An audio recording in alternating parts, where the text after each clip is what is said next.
हाय बच्चों, हम types of determine पढ़ रहे थे। TYPES types of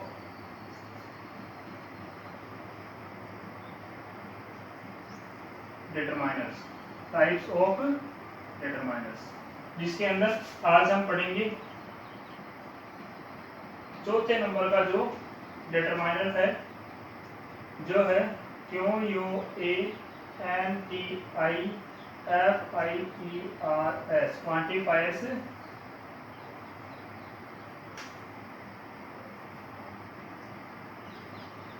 determiners. ये जो क्वांटिफायर्स डिटरमाइनर होते हैं, ये किसी भी वस्तु की संख्या या फिर उसकी मात्रा बताते हैं, या फिर ये बताते हैं कि वो कम है, अधिक है, कम है तो कितनी कम है, और अधिक है तो कितनी है। इसके बाद में हम थोड़ा नाउन के बारे में मालूम कर लेते हैं कि कोई भी जो वस्तु हो सकती है वो दो प्रकार की वस्तु हो सकती है। संज्ञा नाउन, पहली हो सकती है COUNTABLE, काउंटेबल नाउन हो सकता है। दूसरा होता है अनकाउंटेबल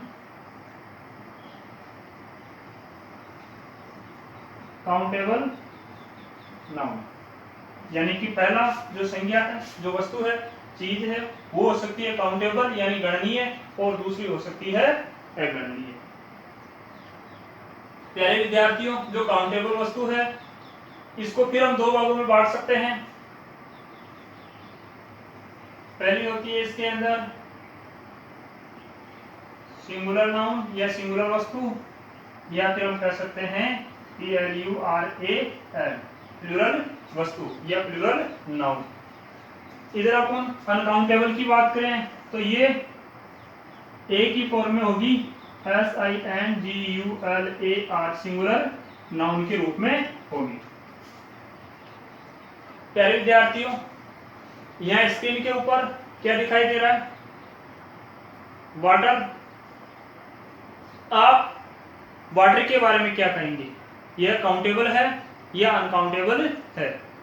यस, जो वाटर है, पानी है, वो अनकाउंटेबल है, तो ये जो वाटर है वो अनकाउंटेबल के अंदर आएगा। इसके बाद में आगे दूध दिखाई दे रहा, मिल्क, तो मिल्क क्या है? Uncountable, uncountable noun.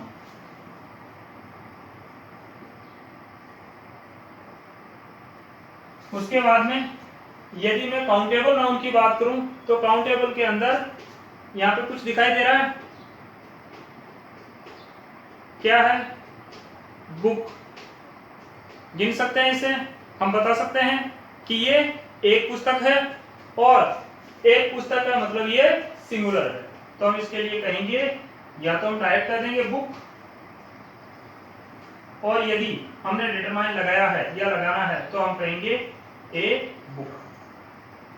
फिर वापस देखिए बच्चों, क्या दिखाई दे रहा है यहाँ पर? पुस्तकें, बुक्स, लेकिन इस बार एक बुक नहीं है बल्कि ये पुस्तकें हैं, बुक्स, यानी कि ये प्लूरल है। लेकिन क्या हम इनको गिन सकते हैं? प्यारे विद्यार्थियों, बिल्कुल हम इनको गिन सकते हैं। यदि गिन के लिखना है तो इनकी हम संख्या लिख देंगे, और यदि आपको ये पुस्तकें कम या अधिक दिखाई दे रही है तो हम इनके बारे में लिखेंगे। यदि आपको ये एक से अधिक दिखाई दे रही है तो इसका मतलब मेनी बुक्स, मेनी बुक्स, इसका मतलब हो गया एक बुक का मतलब तो एक पुस्तक, इसको गिन लिया और हमें मालूम चल गया भाई ये एक बुक है। और यहाँ पर पुस्तकें काउंटेबल तो है लेकिन बहुत सारी है, अधिक पुस्तकें हैं, तो हम इनको कहेंगे अनेक पुस्तकें। तो प्यारे विद्यार्थियों, पुस्तकें दोनों ही काउंटेबल है, एक पुस्तक सिंगुलर है और अनेक पुस्तकें प्लूरल है। उसके बाद में यदि वाटर की बात करें, यदि जो पानी है यदि वो अधिक है तो हम इसको कहेंगे मच वाटर। और यदि जो दूध है वो यदि अधिक है तो उसके लिए हम कहेंगे मच मिल्क। प्यारे विद्यार्थियों, यहां पर हम बात कर रहे हैं मेनी बुक्स का मतलब भी हो गया कई पुस्तकें, अनेक पुस्तकें, और मच वाटर का मतलब भी हो गया अधिक पानी।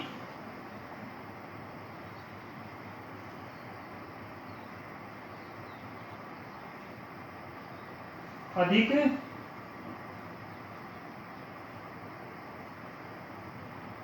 दूध। और वहीं पर यदि मैं बात करूं पानी की मात्रा यदि कम है तो मैं लिखूंगा ए लिटिल वाटर, यानी कि कम पानी। उसके बाद में यदि मैं दूध की बात करूं कम होने के, तो दूध के लिए मैं लिखूंगा ए लिटिल मिल्क, यानी कि कम दूध। समझ में आया पानी और दूध के बारे में कि पानी और जो दूध है यानी कि अनकाउंटेबल वस्तु है वो या तो कम हो सकती है या फिर अधिक हो सकती है। यदि अधिक है तो उसके लिए हम लगाएंगे मच, और यदि अनकाउंटेबल वस्तु कम है तो कम के लिए हम लगाएंगे एडिटिव। उसी प्रकार से यदि इधर बात करें अपन तो यहाँ पर हमने देखा अनेक पुस्तकें यानी कि कई पुस्तकें हैं, बहुत सारी पुस्तकें हैं, और वहीं पर यदि हम बात करें मैं कहूं कि वहां पर जो पुस्तकें हैं वो कम है तो फिर मैं लिखूंगा यहाँ पर ए फ्यू बुक्स, यानी कि कम पुस्तकें, या फिर मैं कहूंगा कुछ पुस्तकें, कुछ या कम पुस्तकें। प्यारे विद्यार्थियों, यहां पर काउंटेबल और अनकाउंटेबल जो वस्तुएं हैं उन वस्तुओं के आगे अलग अलग प्रकार से, काउंटेबल के आगे अलग प्रकार के डिटरमाइनर्स यूज होते हैं और अनकाउंटेबल के आगे जो डिटरमाइनर यूज हम लेते हैं वो much, a little, little, the little, lots of, more, some, ये हम काम में लेते हैं। प्यारे विद्यार्थियों, यहां पर पहले हम सिर्फ नाउन पढ़ते हैं, यानी कि आपके सामने जो वस्तु होगी जिसके लिए आप डिटरमाइनर शब्द काम में लोगे, यानी जो संज्ञा शब्द होगा उसको आपको पहचानना है कि वो काउंटेबल है या अनकाउंटेबल है। उसके बाद में आपको यह देखना है कि वो यदि काउंटेबल है तो काउंटेबल के अंदर वो सिंगुलर है या फिर प्लूरल है, और इधर अनकाउंटेबल जो नाउन है वो हमेशा ही सिंगुलर फॉर्म के अंदर होता है। प्यारे विद्यार्थियों, अब हम मुख्य मुख्य जो डिटरमाइनर्स है वो हम देखते हैं।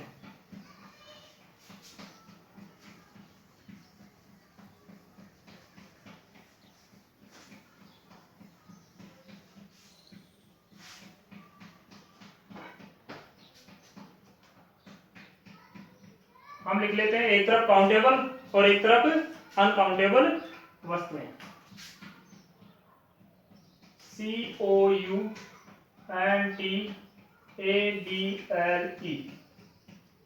काउंटेबल यानी गणनीय, और अनकाउंटेबल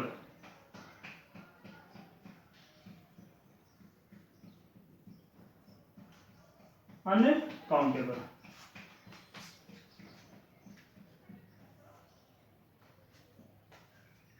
अब काउंटेबल और अनकाउंटेबल जो डिटरमाइनर्स है उनको हम कम या अधिक के हिसाब से हम समझेंगे या समझने की कोशिश करते हैं। प्यारे विद्यार्थियों, मान के चलो काउंटेबल नाउन के अंदर मैं बुक्स की बात ले लेता हूं। पहला डिटरमाइनर लिया मैंने यहां पर MANY, मैनी का मतलब होता है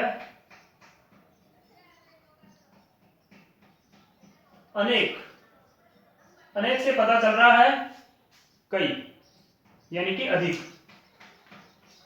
उसके बाद में यदि मैं दूसरा लूं तो FEW, few, कुछ ही, यानी कि कम, या हम ये कहें न के बराबर।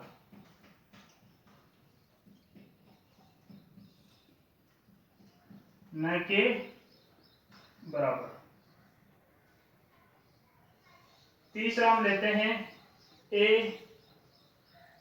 फ्यू, जिसका मतलब होता है कुछ लेकिन पर्याप्त। कम है लेकिन पर्याप्त, यानी कि आपका काम हो जाएगा।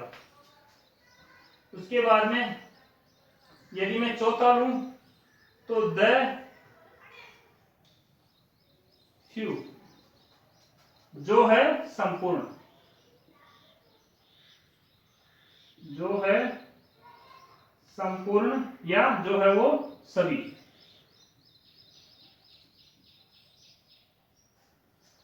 उसके बाद में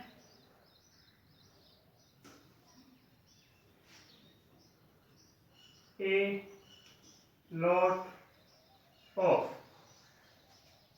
जिसको हम कहेंगे अधिक या ज्यादा। छठे नंबर में हम काम में लेंगे SOME, सम। सम का मतलब हो गया कुछ। तो फिलहाल many, few, a few, the few, a lot of, some, ये सारे के सारे जो डिटरमाइनर है वो काउंटेबल नाउन से पहले लगते हैं। चलो अनकाउंटेबल की तरफ देखते हैं। अनकाउंटेबल के लिए सबसे पहले यदि हम अधिक की बात करें या ज्यादा की बात करें तो पहला जो होगा वो होगा मच डिटरमाइनर, मच, जिसको हम कहते हैं हिंदी में अधिक। उसके बाद में लिटिल, कुछ ही, कुछ ही यानी कि कम या फिर न के बराबर। उसके बाद में तीसरा हम देखते हैं ए लिटिल, यानी कुछ जो पर्याप्त हो। चौथे नंबर पे हम लगाएंगे द फ्यू, द फ्यू, जो है संपूर्ण या पूरा। ए लॉट ऑफ काउंटेबल और अनकाउंटेबल दोनों के साथ में हम ए लॉट ऑफ को लगा सकते हैं। ए लॉट ऑफ, जिसको हम कहेंगे अधिक। उसके बाद में हम छठवें में बात करेंगे सम। सम को भी हम कुछ यानी कि कम। प्यारे विद्यार्थियों, पहले हम इनका ट्रांसलेट हम समझ लेते हैं। मैनी का मतलब होता है अनेक, अनेक का मतलब एक से ज्यादा। जैसे कि मैंने लिखा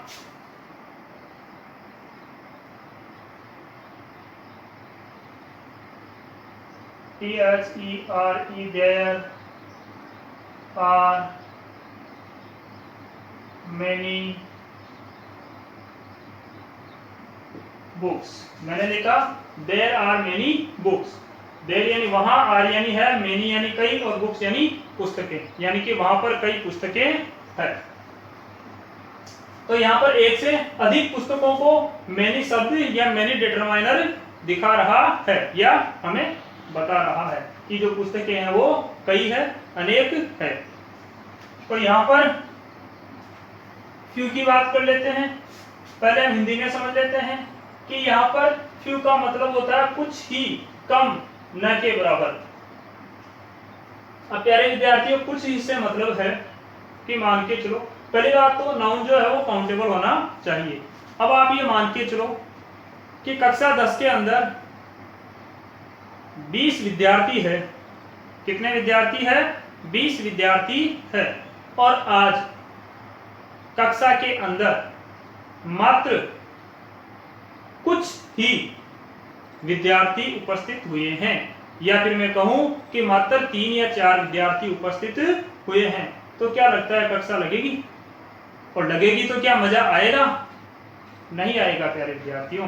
तो यहाँ पर उन बच्चों के होने के बावजूद भी कक्षा न के बराबर है। तो यहाँ पर हम कह सकते हैं there are few students, there are few students, यानी कि वहां पर न के बराबर विद्यार्थी है। अब आप ये भी नहीं कह सकते कि वहां पर कोई भी नहीं है, ऐसा नहीं है। आप ये नहीं कह सकते कि वहां पर कोई भी नहीं है तो कक्षा लगेगी ही नहीं। आप यही कहोगे कि सर वहां पर कुछ ही विद्यार्थी आए हैं, यानी कि उनको पढ़ाया नहीं जा सकता। और यदि पढ़ाएंगे तो फिर जो शेष बच्चे हैं वो फिर उस पीरियड को मिस कर देंगे। तो कहने का मतलब कुछ ही कम या फिर न के बराबर। कुछ ही कम नहीं, कुछ ही कोमा कम, यानी कुछ ही है, न के बराबर, यानी कि बहुत कम, अधिक कम है। स्टूडेंट्स को हम गिन सकते हैं। उसके बाद में यदि मैं ए फ्यू की बात करूं तो ए फ्यू का मतलब होता है पर्याप्त। ए फ्यू का मतलब होता है पर्याप्त। पर्याप्त से मेरा मतलब है कि वही बात है, मान के चलिए कक्षा के अंदर 20 विद्यार्थी हैं और आज 18 या 19 विद्यार्थी आए हैं, 1 या 2 नहीं आए हैं। और मुझे ये कहना है कि कक्षा के अंदर कुछ विद्यार्थी आए हैं या फिर पर्याप्त रूप से आए हैं, यानी कि अधिक से अधिक विद्यार्थी, पूरे तो नहीं आए हैं लेकिन अधिक से अधिक विद्यार्थी आए हैं, यानी कि कुछ तो आए हैं जिनके द्वारा हम कक्षा का संचालन कर सकते हैं। जैसे कि 20 बच्चों का बैच है तो हम कह सकते हैं कि 15 बच्चे आए हैं, यानी कि कक्षा लगनी है। तो एफ्यू का प्रयोग there are a few, students, students,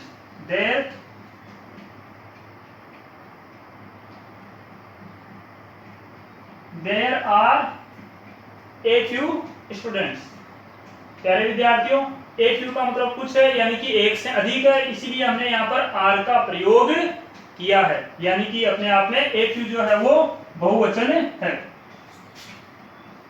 few भी बहुवचन है और मेनी भी अपने आप में बहुवचन है। उसके बाद में आगे यदि अपन बात करें तो द फ्यू का मतलब हो गया जो है वो संपूर्ण। जैसे कि कक्षा के अंदर 20 विद्यार्थी हैं और आज पूरे के पूरे विद्यार्थी उपस्थित हुए हैं, तो कोई भी एब्सेंट या अनुपस्थित नहीं है। तो हम यहां पर कहेंगे there are the few students, या फिर there are all the students, यानी कि वहां पर सारे के सारे विद्यार्थी है। उसके बाद में मैं बात कर रहा हूं ए lot of. A lot of का मतलब होता है अधिक। प्यारे विद्यार्थियों, ए lot of, A lot of और lot of.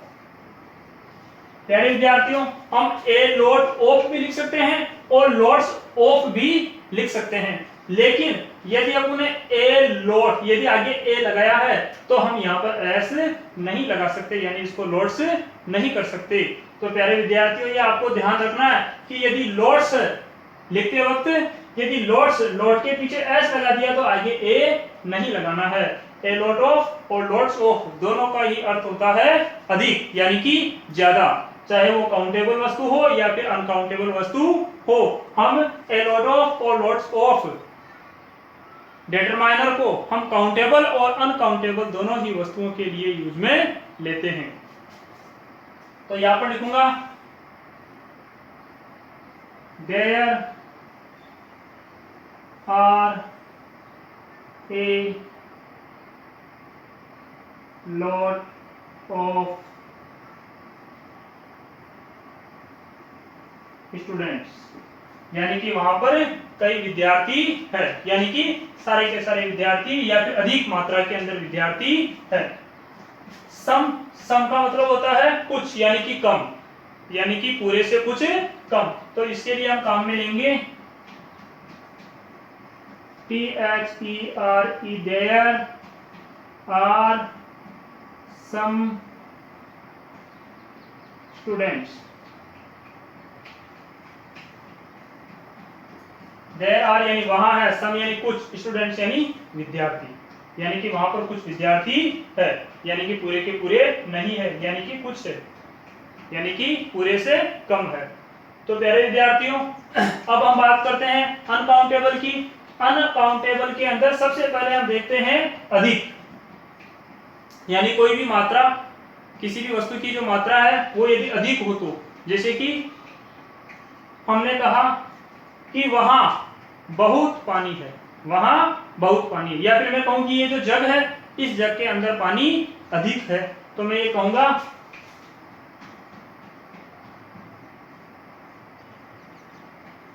There is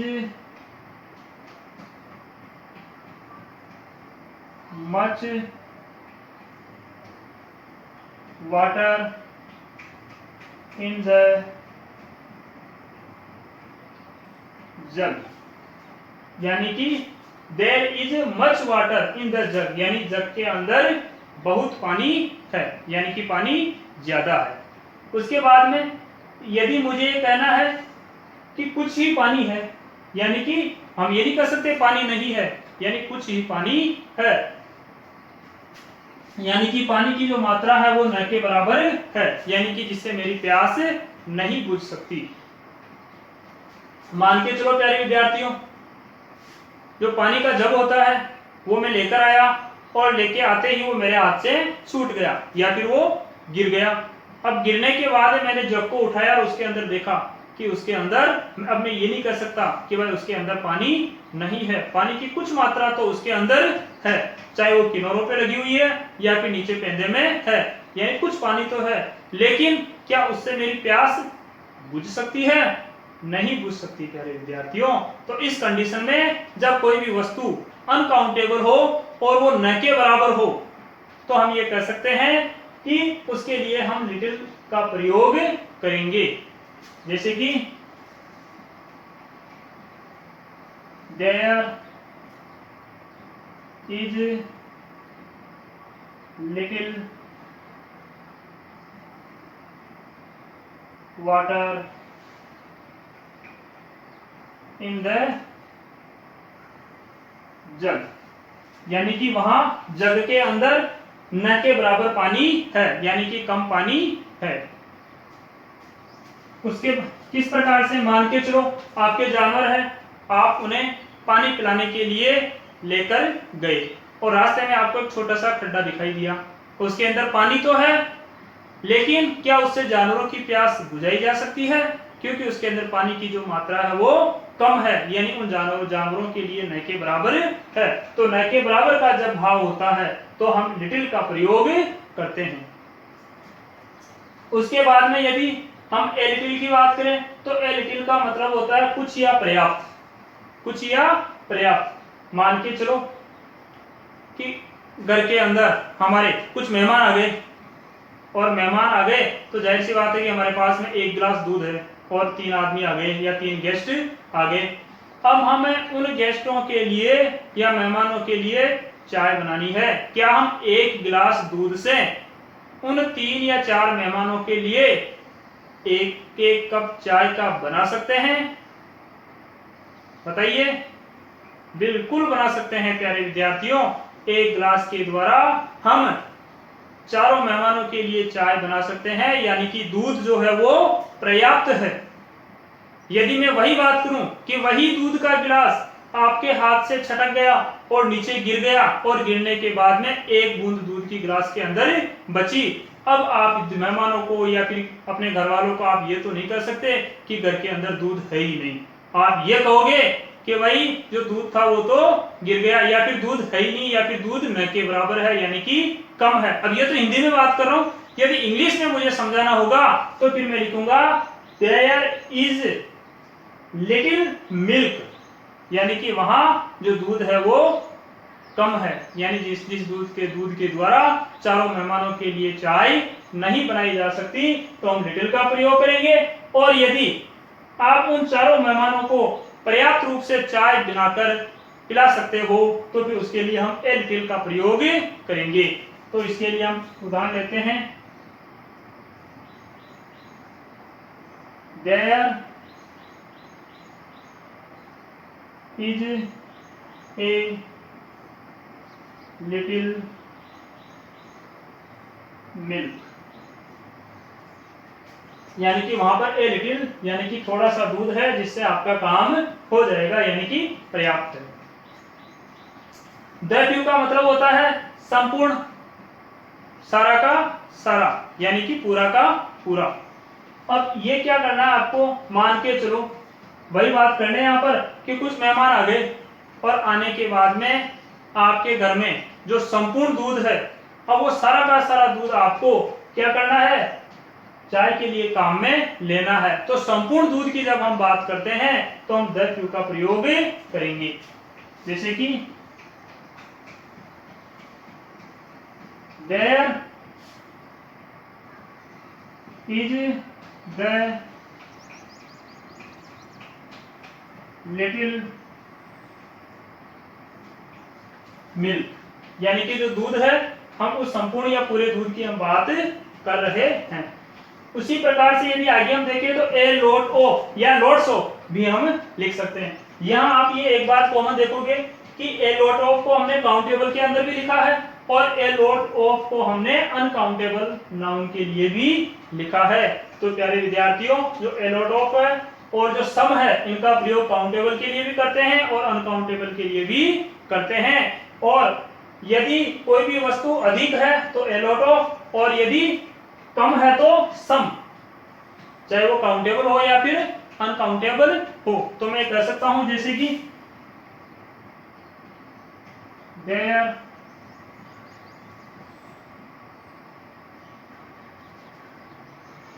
is a lot of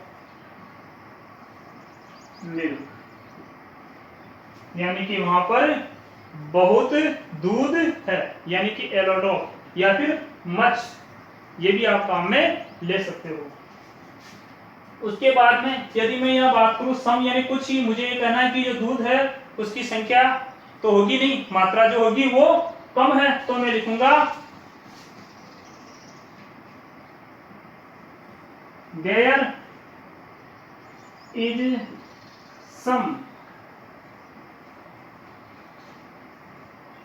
milk, और लिख देता हूं इन द पॉट या इन द जग, यानी जो जग है उस जग के अंदर जो दूध है वो काफी कम है, यानी कुछ ही दूध है।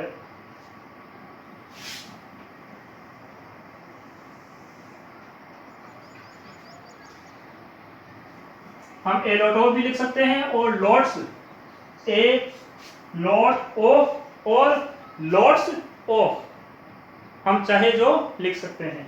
वैसे अधिकतर ए लॉट ऑफ काउंटेबल के लिए आता है और लॉट्स ऑफ अनकाउंटेबल के लिए आता है, लेकिन आपको इस झंझट में पढ़ना ही नहीं है।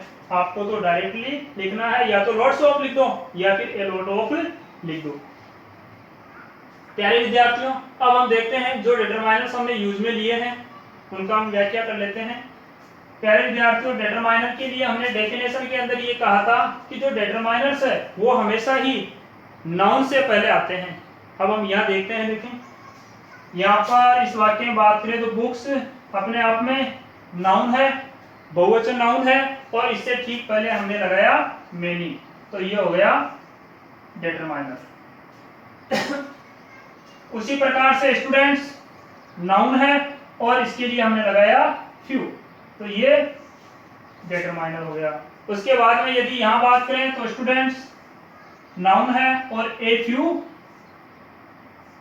डिटरमाइनर है। द फ्यू वाले वाक्य के अंदर स्टूडेंट्स नाउन है और स्टूडेंट्स के लिए जो हमने डिटरमाइन काम में लिया द फ्यू, ये अपने आप में डिटरमाइनर है।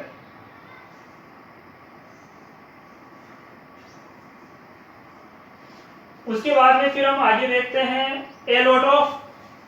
यहां बात करते हैं स्टूडेंट्स भी, यहां सभी वाक्यों के अंदर हमने एक ही उदाहरण लिया है स्टूडेंट्स, तो ये क्या है, अपने आप में नाउन है और नाउन से ठीक पहले जो हमने डिटरमाइनर शब्द काम में लिए हैं वो इन नाउन्स के लिए प्रयुक्त किए गए डिटरमाइनर शब्द है।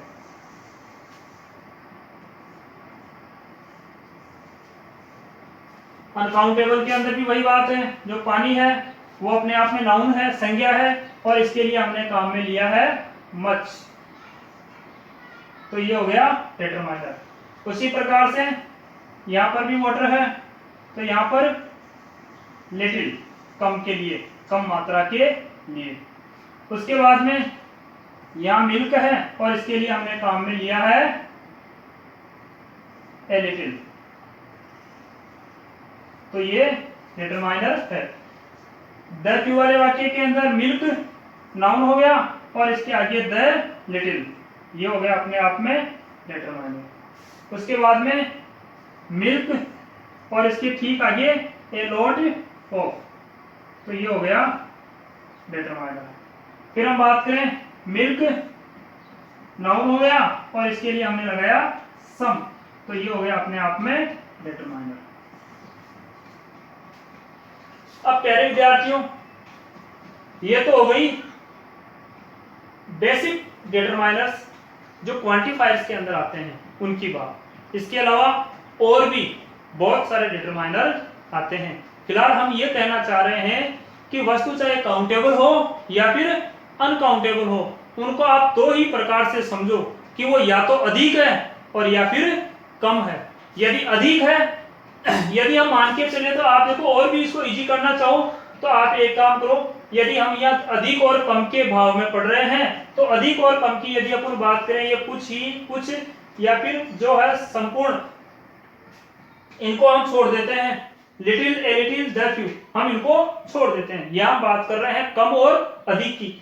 यदि अनकाउंटेबल वस्तु है और उसके लिए यदि अपन अधिक की बात कर रहे हैं, किसकी बात कर रहे हैं, अधिक की, तो हम अधिक के लिए शब्द लेंगे प्रयोग में मैनी, और कम के लिए हम अब न के बराबर को भी छोड़ दो, हम ले लेते हैं ए लिटिल को काम में, तो मैनी तो हो जाएगा अधिक के लिए और ए लिटिल हो जाएगा कम के लिए। ये अधिक के लिए हो जाएगा और ये कम के लिए हो जाएगा। फिर यदि अपन अनकाउंटेबल की बात करें तो अधिक के लिए तो हो जाएगा मच और कम के लिए हो जाएगा लिटिल या ए लिटिल में से ले लो, तो हम ए लिटिल को ले लेते हैं।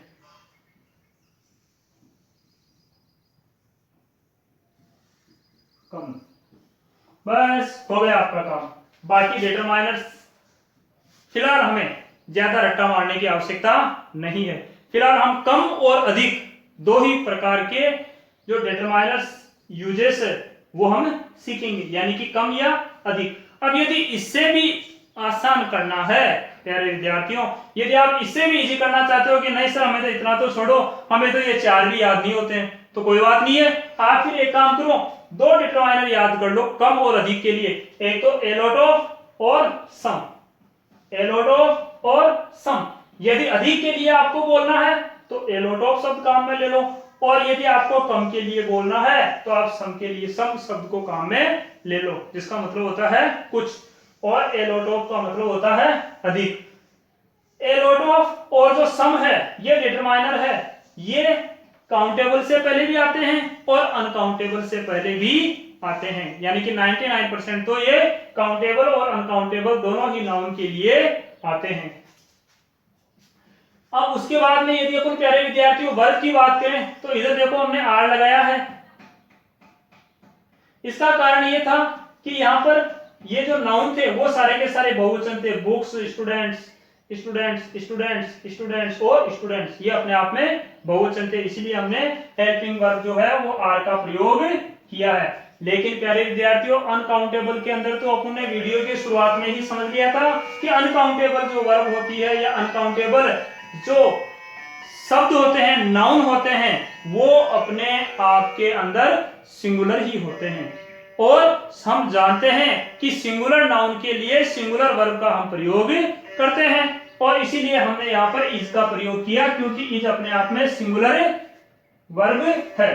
तो is, is, is, is, is और इज। तो प्यारे विद्यार्थियों ये आपको विशेष ध्यान देना है। एक बार फिर रिवीजन कर लो, बड़ा आसान है इन्हें समझना, कुछ भी कठिन नहीं है। यहाँ पर हम बात कर रहे हैं किसी भी वस्तु के अधिक या कम होने की। यदि वो अधिक है तो आप ए लॉट ऑफ लगाओ और यदि वो कम है तो आप सम शब्द का प्रयोग करो। प्यारे विद्यार्थियों कुछ और उदाहरण हम लेते हैं इनके अलावा।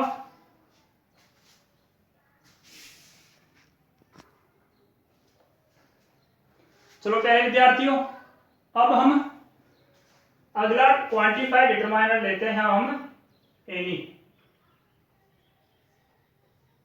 ANY।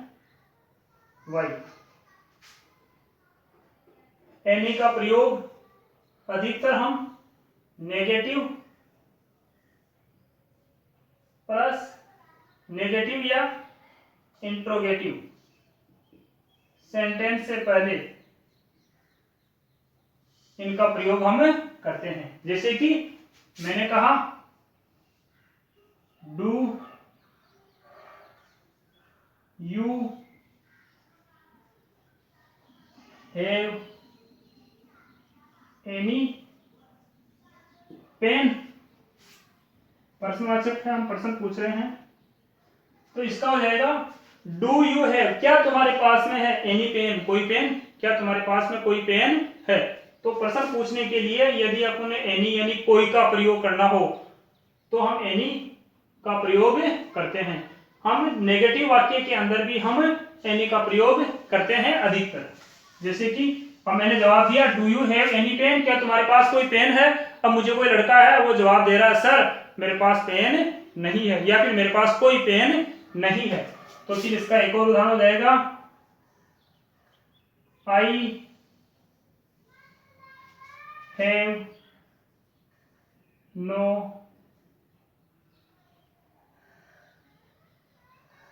I have not any pen, यानी कि मेरे पास कोई पेन नहीं है। उसी प्रकार से यदि आगे हम बात करें तो एक और है ऑल का प्रयोग भी हम काउंटेबल और अनकाउंटेबल दोनों ही नाउन के लिए करते हैं। जैसे कि ऑल द स्टूडेंट्स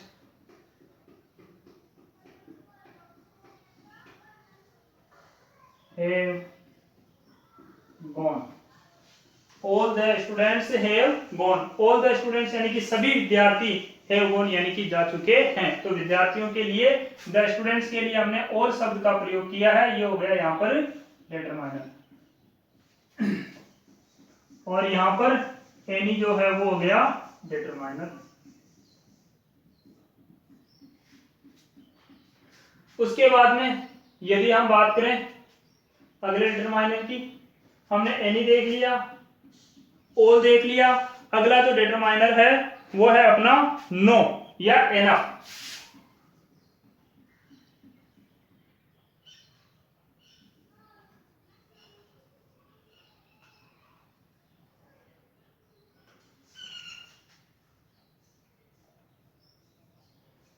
जैसे कि there is not enough, there is not enough truth, truth, truth in your statement. There is not enough truth in your statement, यानी कि तुम्हारे कहे गए कथन के अंदर बिल्कुल भी यानी कि पर्याप्त सच्चाई नहीं है। तो हम यहाँ पर ये जो ट्रूथ है हमने नाउन के रूप में काम में लिया है और एनफ जो है यहाँ पर डिटरमाइनर है।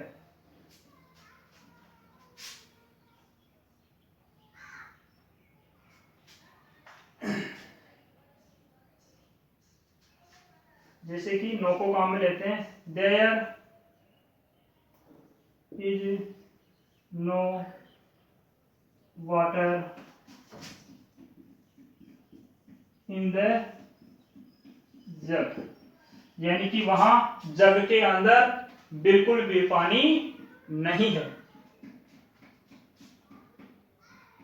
उसके बाद में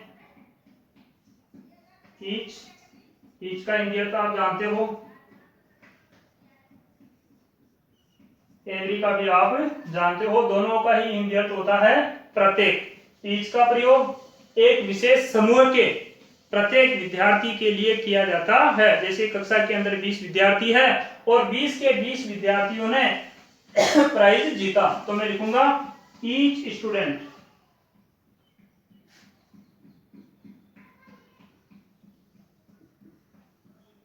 won the प्राइज, यानी कि प्रत्येक विद्यार्थी ने इनाम जीता या इनाम प्राप्त किया। उसी प्रकार से यदि मैं एवरी की बात करूं तो एवरी का प्रयोग एक विशेष समूह के लिए नहीं बल्कि संपूर्ण दुनिया के अंदर जिस व्यक्ति की या जिस नाउन की हम बात कर रहे हैं, जिस शब्द की, उसकी संपूर्ण जाति से मतलब है। जैसे कि मैंने लिखा एवरी